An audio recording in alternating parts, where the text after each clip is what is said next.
잔금 대출 같은 경우는 대출금 회수를 하겠다는 얘기도 있었고, 중도금 대출 같은 경우는 3년간 주택담보대출을 규제를 하겠다 이런 얘기가 있는데, 사실 아파트 받아가지고서 그 대출 받아놓은 상태에서는 어디에 가서도 대출을 받을 수가 없어요.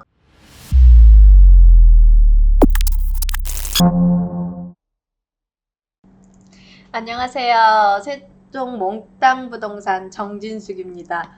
드디어 6-3 생활권의 더 자이시티가 내일이죠. 내일 청약이 이제 발표가 나는데, 내일 이제 청약 발표되면 이제 막 전화가 와요. 어떤 전화가 오냐면 첫 번째가 낮은 층 됐어요. 막 그렇게 하소연하시는 분도 있는데, 제가 그럼 뭐라고 하냐면 혼내껴요. 낮은 층도 안 되신 분이 너무 많아요. 그냥 고민하시지 마시고 하세요. 막 이렇게도 얘기도 해드렸던 것도 생각이 나고, 그 다음에 제가 예전에는 오늘 저녁에 밤 12시를 넘기면 당첨자 조회? 이거를 했었을 때 떴던 것 같은데 어떨지는 모르겠습니다. 그래서 혹시 이제 내일 당첨이 되셨는데 이제 상담하셨던 분들 중에 에이, 설마 내가 당첨이 되겠어 하고서 청약을 무작정 넣으셨는데 잔금이 없어요 하시는 분들이 나오실 것 같아요.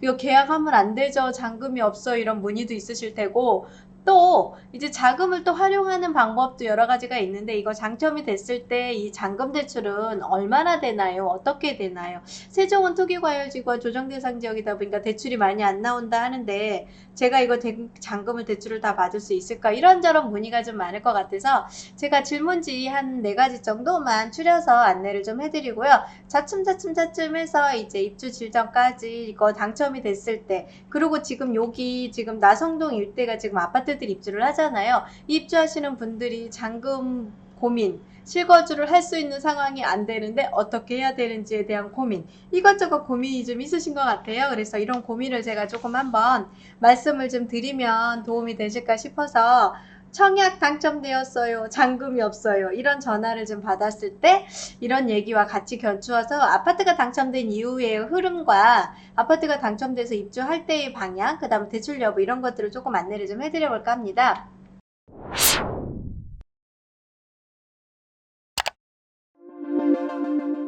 당첨되고 질문이 가장 많은 게 투기과열지구인데 정말로 대출이 가능한가요? 이게 첫 번째 질문. 중도금 대출과 잔금 대출 얘기겠죠. 대출은 언제 어디서 받을 수 있을까요?도 물어보시는 분들도 많았고, 아까 말씀드렸죠. 잔금이 없어요. 계약해요. 이렇게 물어보시는 분도 좀 있으셨고, 네 번째는 중도금 대출. 잔금 대출을 받으면 무조건 실입주 해야 되나요?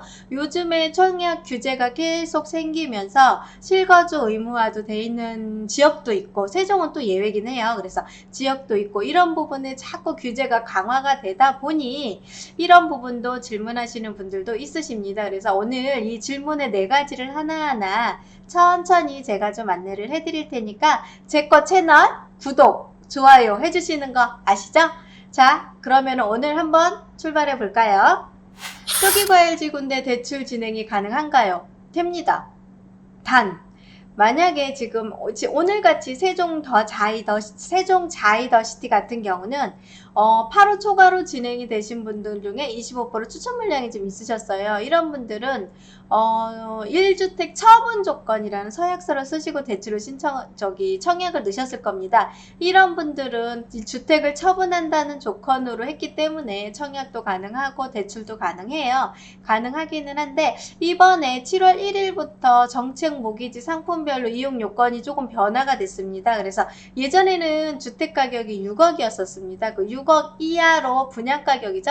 6억 이하로 된 가격 같은 경우는 모기지론으로 70%가 대출이 되는데, 물론 소득 수준이라든가 그런 규제가 좀 있습니다. 내가 소득 수준이 조금 약하거나 이런 분들한테는 대출이 70%까지 가능하나, 그게 안 되실 분들 있으시죠? 소득 제한 보시면 신혼부부는 8,500이고 7천만원, 연소득이 7천만원 이하이거나 8,500 이하이신 분들한테는 6억까지 보금자리론 해서 LTV나 DTL 해가지고서 70에서 60% 대출이 됐었는데요. 그 다음에 적격대출이라고 해서 9억 원 이하이고요. 소득 수준은 제한이 없습니다. 그러면서 대출 한도는 5억까지 해서 은행과 동일하게 대출이 돼서 서민들한테 우선 지원해주는 취지로 이제 총량 제한으로 인한 은행별 시기별 한도 소진에 따라 은행 이용이 불가능할 수 있다고 한다. 5월 7월 1일부터 대출 규제가 조금 바뀌고 그 다음에 주담보대출 금액도 조금 상향이 됐습니다. 1주택자 같은 경우는 LTV가 40%였던 게 3억 6천이었고 이거를 뭐 2억 4천 원인데 지금 2억 4천이었는데 지금 3억 6천. 조정 대상 지역의 LTV 50% 3억 원이었는데 4억.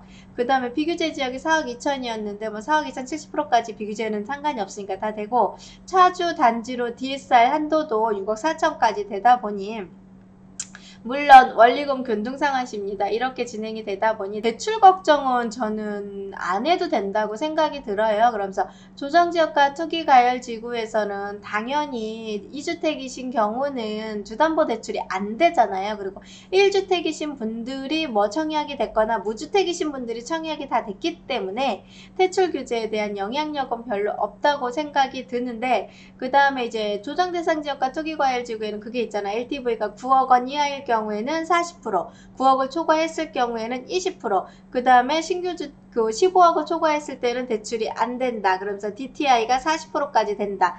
이런 것들이 많이 세팅이 됐었잖아요. 그래서 이런 기준으로 봤을 때는 대출을 봤을 때는 대출의 규제는 영향이 없습니다. 단 모기지론과 적격대출 이렇게 국가에서 운영하는 대출을 내가 신청을 해서 받으실 때는 금리가 좀 저렴합니다. 대신에 일반 대출을 받으시게 되는 일반 금융권에서 운영하는 가계대출을 받으시게 되면 금리가 조금 더 올라가는 차이일 뿐이지 대출에 대한 문제는 없다고 보고요. 은행들도 먹고 사는 기업체예요. 기업체다 보니 지금 현재 최초로 분양했을 때 아파트가 가격이 없잖아요. 실거래 가격이라든가 이런 이동되는 가격이 없잖아요. 분양권이 전매가 안 되다 보니까. 그래서 은행에서 대출을 준비를 하고 있는 KB 시세라는 게 있는데 이게 지금 현재는 초반에는 잡히지가 않습니다. 그러면 잔금하고 사전 점검 끝나고 잔금하기 일주일 전에 사전 동의가 바뀌기 전에 한 2, 3주 전에 대출 규제가 풀리면서 KB 시세도 잡히고요. 또 대부분의 은행들이 감정평가를 합니다. 감정평가를 해서 KB 시세와 감정평가 그 다음 실거래가 이거를 모두 합류를 해서 대출 규제를 적용을 해서 대출 시세라는 거 감정평가를 얼마까지 해서 여기에서 40% 여기에서 20% 30% 이렇게 초과가 되는 부분에 대한 대출이 규제가 돼요. 그래서 지금 현재 나성동에 있는 주상복합 아파트 같은 경우는요. 84가 지금 현재 주변의 시세, 세lum동이라든가 주변의 시세를 반영을 해서 10억 정도가 나오고요. 99 같은 경우는 뭐 11억, 뭐 12억 정도가 나오다 보니 대출이 기본적으로 3억에서 4억은 무난히 나와요. 그러면 아파트 계약금 10% 치르거나 20% 치러진 상태에서 대출 나오는 거는 문제가 없습니다. 그래서 조정 대상 지역과 투기 과열 지구라 하더라도 대출이 가능한 거는 당연히 가능하고요. 보금자리론이라든가 적격 대출을 받을 때는 심사 규정이 조금 까다롭고 그 다음에 소득의 제한이 있기 때문에 그것 때문에 내가 못 받는다 그러면 가계대출이 무난히 잘 됩니다. 그러니까 그거를 한번 참고를 하셔서 과열지구나 대출이 가능한지 지금 나성동 같은 경우는 아파트 대금이 대출로 다 실행이 되고 수자금이 다 회수가 되는 상황이 될 정도로 대출이 조금 많이 나오고 있는 상태입니다. 그래서 자이시티 같은 경우는 약간의 대출 규제와 청약 제도가 조금 이제 규제로 인해서 있기는 하지만 대출이 분명히 가능하니까요. 계약금만 잘 치르시는 걸로 생각을 하시면 되시고 또 혹시 계약금을 하려고 하는데 돈이 없고 자금이 부족하신 분들은요. 지금 은행마다 내가 소득이 있거나 하면 신용대출이 가능하시잖아요. 신용대출 같은 경우도 한도가 있잖아요. 1억 원 이상을 받게 되면 바로 상환을 해야 되는 상황이 생기니까 금액을 조금 낮춰서 가입을 해서 받고 아니면 저희들 많이 쓰는 찬스 있죠. 가족 찬스도 한 번씩 써보시면서 어쨌든 계약을 치르시는데 전념을 다하셨으면 좋을 것 같고요. 잔금 걱정은 하시지 마시고 잔금은 여러 가지 방향으로 풀어나갈 수 있는 방법이 있으니 그거를 토대로 하셔서 진행을 해야 되니까 무조건 계약 먼저 하시고 잔금 대출이라든가 잔금 부분이라든가 이런 거는요. 저희 몽땅부동산과 상의해보시면 어떨까 해요. 두 번째, 대출은 언제 어디서 받을 수 있을까요? 잔금 대출 같은 경우는요. 아파트가 사전 점검을 한 달 전, 두 달 전에 해요. 두 달 전에 하면은 사전 점검할 때 입주자 카페라든가 커뮤니티라든가 건설사라든가 각종 대출을 은행에서도 영업을 하러 나옵니다. 그러면 우리 은행에서 대출을 받으시면 금리가 몇 프로, 얼마까지 대출이 나옵니다가요. 사전 점검할 때 기본적으로 아웃라인 다 나와요. 이 아웃라인이 나오니까 여기에 한번 확인을 해보시고 상담을 사전 점검하시면서 상담을 받으시고 은행사 명함을 다 받아가시면 돼요. 이 은행사 명함 받아가셔서 전화도 해보시고 상담도 해보시고 내 주 거래은행 있죠. 내 주 거래은행에서는 주택담보대출은 무난히 다 해줍니다. 그 거래은행에도 한번 담당자들 만나서도 확인을 해보시고 해서 이거는 분양권 상태이기 때문에 후치담보라고 해요. 근데 이 후치담보가 예전에는 무제한으로 담보대출이 진행이 됐었는데 요즘은요 금융권에서 조금씩의 그 담보대출 금액이 제한이 된다고 하더라고요. 그래서 상반기, 하반기에 잔금대출을 받으시는 분들은 조금 서둘러서 대출을 받으시는 게 좋으실 것 같고 특히 여기 나성동 입주하시는 분들 후치담보 받으시려고 준비하셨던 분들은요 입주일 지정에 서둘러서 대출 실행을 빨리 하셔야 된다는 얘기가 좀 들리더라고요. 후치담보 예상 금액을 어느 정도 칸에서 넘어가게 되면 은행마다 진행이 안 되다 보면 제가 이금융까지 내려갈 수 있는 상황이 생길 수가 있으면 이금융권 같은 게 금리가 좀 높잖아요. 이거 감안하셔서 후치담보 예상 금액에서 적절하게끔 올 상반기, 하반기에 입주하시는 나성동에 계신 분들은요 좀 서둘러서 담보대출을 실행을 하셨으면 좋을 것 같고요. 사전점검 하실 때 대출 실행되는 데가 다 은행이 나와 있고 카페라든가 커뮤니티라든가 입주자 대표를 이렇게 형성되시는 입주자 쪽 카페를 활동하시는 분들이 은행사들 다 지정을 해서 그날 나와서 대출할 수 있게끔 해주고요. 청약이 당첨되고 나면 중도금 대출 실행을 하잖아요. 이번같이 세종 더자이 시티 같은 경우는 중도금 대출이 50% 내지는 60%인데요. 계약금 20% 들어가고 중도금 이제 50%가 실행이 될 수 있는데 대출이 40%가 될지 50%가 될지 주택이 있고 없고에 따라 차이가 좀 있으실 겁니다.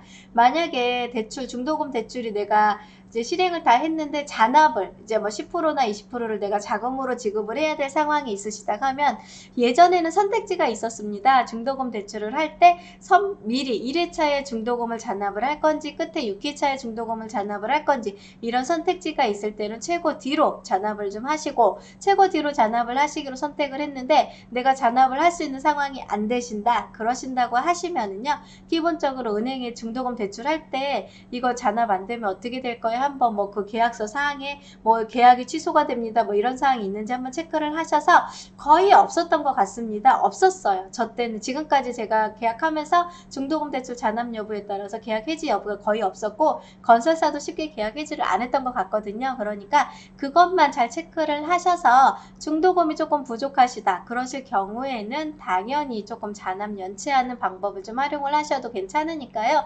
너무 대출이 너무 연연해 하시지 마시고 걱정하시지 마시고 계약을 좀 하시고 대신에 신용이 안 좋으시면 좀 어려울 수 있으십니다. 신용 상태를 한번 체크를 하셔가지고 내가 신용이 너무 안 좋으면 대출이 안 될 수도 있고 중도금 대출 같은 경우는 물론 내가 받기는 하지만 건설사에 어느 정도의 보증이 있다 보니까 웬만큼의 신용 대출이 나쁘지 않으면 해줘요. 그러니까 그런 걸 좀 감안하셔서 신용상의 문제가 없고 은행마다 지급하는 방법이 다 틀리기는 하지만 대략적으로 중도금 대출에 대해서는 문제가 거의 없었던 것 같습니다. 그래서 신용만 잘 체크를 하시고 그리고 이게 아파트가 계약하고 나서 2년 반 정도 입주하잖아요. 그러면 내가 아파트 대금이 4억이면 2년 동안에 좀 모아서 잔압도 지금 좀 해보시고 넣을 수 있는 만큼 넣으시면 되잖아요. 부족하면 부족한 대로 연체를 시키시면 되고 이게 금액이 딱 2,300을 지정을 한다고 해서 그걸 다 넣으면 좋지만 부족하면 부족한 대로 입금시키시고 남으면 남는 대로 입금시키시면서 이렇게 좀 유도리 있게 건설사들한테 사정을 얘기를 한다고 하면 물론 들어주는 데가 있고 안 들어주는 데가 있었는데 그거는 나중에 한번 조그만하게 서로 확인을 해보시면서 은행과 건설사들의 그 약정서에 한번 어떠한 부분이 세팅이 됐는지 잘 체크를 해보시면 될 것 같으니까요. 대출은 중도금 대출은 건설사에서 일정 들어갑니다. 계약하고 두세 달 이내로 대출 실행이 되니까요. 그거 체크를 하셔서 놓치시지 마시고 중도금 대출 꼭 실행을 하셔야 된다는 거 꼭 확인을 해보시고 또 예전에는 이런 케이스도 있었어요. 중도금이 내가 신용이 안 좋아서 1회차, 2회차까지는 못 받았는데 3, 4회차는 또 받을 수 있었던 케이스들도 있었거든요. 이런 거 하나하나 잘 체크를 하셔서 은행사한테 어떻게 내가 딜을 하고 어떻게 확인을 하느냐에 따라 되니까 염려하지 마시고 대출을 꼭 받으셔서 계약을 치르시면 좋을 것 같고요. 아까 그러셨죠. 잔금이 없어요. 어떡하죠? 계약은 해요. 계약금은 있어요. 근데 잔금이 없어. 그러면 어떻게 하냐면 전세를 활용하실 수 있습니다. 준공을 하고 나서 사전 점검을 하고 입주 일정이 지정이 딱 된 날부터 2개월 내지는 3개월간 입주를 할 수 있게끔 유예를 주거든요. 이 유예 기간 내에 내가 전세를 놓거나 대출을 받아서 월세를 활용을 하거나 방법은 다양하게 있어요. 그러니까 그거를 꼭 활용하실 수 있는 방법이 여러 가지가 있으니까 제 채널을 구독해 놓으시면은요, 제가 다양한 방법을 안내를 해드릴 겁니다. 이거 꼭 보시고 활용을 하시면 좋을 것 같아요. 그래서 전세를 놓게 되면 이제 그런 케이스가 간혹 있을 수는 있습니다. 이제 지금부터 실행이 되는 중도금 대출을 했을 때 6개월 이내에 전입을 해야 되는데 이게 만약에 안 되면 어떻게 되죠? 이런 상황이 생길 수 있을 것 같아요. 이런 거는 제가 조금 후반부에 안내를 해드릴 테니까 전세를 활용하실 수 있는 방법이 있고요. 대출이 아까 안내해드린 것처럼 KB 시세, 대출을 잡을 수 있는 기준이라는 KB 시세가 어쨌든 세종시라든가 기타 지역 같은 경우는 아파트 가격이 상향을 하기 때문에 금액이 올라갔기 때문에 대출이 실행이 되는 거지 분양 가격에서 40% 대출이 되는 게 아니라는 거. 이거를 다 착각하고 오해하시는 것 같아요. 분양 가격에서 40% 대출이 되는 게 아니고요. 아파트 주변 시세가 만약에 10억이다. 그러면 거기에 반영돼서 시세 대출, 감정 대출이 잡혀서 거기에서 9억 미만이면 40%가 나온다는 거예요. 그러니까 내가 분양 가격이 3억 8천이었는데 3억 8천의 40%가 아니고 거기 주변의 시세가 되는 거에 반영을 하면 4억까지도 나올 수가 있는 지역이 세종시거든요. 현재까지는. 그러니까 아시겠죠? 대출도 활용이 분명히 가능하고 대출 놓으셔서 이자 내는 거에 대한 불편함이 있으시면 월세를 활용하실 수가 있으시고 또 대출을 안 받으시면 전세금을 놓을 수가 있고 전세가 지금 현재 세종시 주변의 아파트 시세가 84 같은 경우는 지금 4억대, 그 다음에 99 같은 경우는 5억대, 그 다음에 99 이상이 되는 거는 6, 7억대 형성이 되고 있으면 분양가격 바로 회수가 됩니다. 이런 기준을 좀 가지고 과감하게 대출 시행하실 수 있으니까요. 계약 꼭 하셨으면 좋을 것 같고요. 대출을 받으면 무조건 실거주 해야 되나요? 전화가 좀 많았었습니다. 중도금 대출을 받으면 아마 6개월 이내에 실거주 의무 발생이 된다는 거는 아마 서약서에 쓰고 진행이 될 거고요. 잔금 대출을 받아도 6개월 이내에 실거주 의무가 발생이 되는 건 맞아요. 그러면 만약에 그 준수를 못하면 잔금 대출 같은 경우는 대출금 회수를 하겠다는 얘기도 있었고 중도금 대출 같은 경우는 3년간 주택담보대출을 규제를 하겠다. 이런 얘기가 있는데 사실 아파트 받아가지고서 그 대출 받아놓은 상태에서는 어디에 가서도 대출을 받을 수가 없어요. 그러다 보니 이제 3년간 주택담보를 활용을 안 하시는 전제 조건 하에 진행이 가능하니까 염려하시지 마시고 대출 받았다가 전세금으로 활용해서 3년간만 주택담보대출 실행을 안 하시면 된다는 계획을 잘 세우시면 되지 않을까 싶고요. 그 다음에 이제 잔금대출 받았을 때 지금 세종 더자이시티 같은 경우는 1주택 처분 조건이신 분들이 있으시잖아요. 이분들한테 바로 전입을 하지 않으면 기존 주택에 양도세 비과세 혜택이 안 되세요. 그러니까 그런 부분이 있기 때문에 이분들은 처분을 하시고 당연히 대출 받으시면 대출을 받으셔서 입주를 하셔야 되는 게 지금의 청약의 제도로 바뀐 게 있습니다. 하지만 지금 나성동 같은 경우는요. 계약의 기준으로 해서 그 전에 실행이 됐기 때문에 대출을 받으셔도요. 바로 6개월 이내에 실거주 의무가 없습니다. 양도할 때 당시 2년 실거주 의무만 잘 지키시면 양도세 부분에서의 그 전입 여부가 확인이 되는 거지 나성동 같은 경우는 대출 여부하고는 확인이 없다는 걸 한번 좀 인지를 하셨으면 좋을 것 같아요.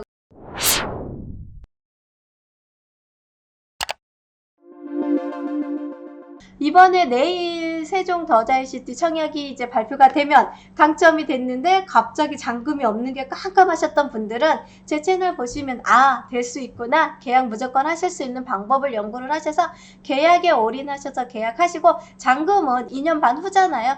그때 되시면 시장의 변동이 어떻게 바뀔지도 모르고 시장의 흐름이 어떻게 변화가 될 수도 모르잖아요. 그런데 기본적으로 세종시 아파트 시세가 형성이 돼 있기 때문에 그거에 대한 대출 여부는 아파트 분양대금은 대략적으로 다 나오지 않을까 이런 생각을 좀 해보니까요. 염려하시지 마시고 계약 꼭 하시고요. 혹시 궁금한 사항이 있으시면 저희 몽땅부동산으로 전화주시면 상담을 해드리겠습니다. 감사합니다. 즐겁고 편안한 시간 되세요. 정진숙이었습니다.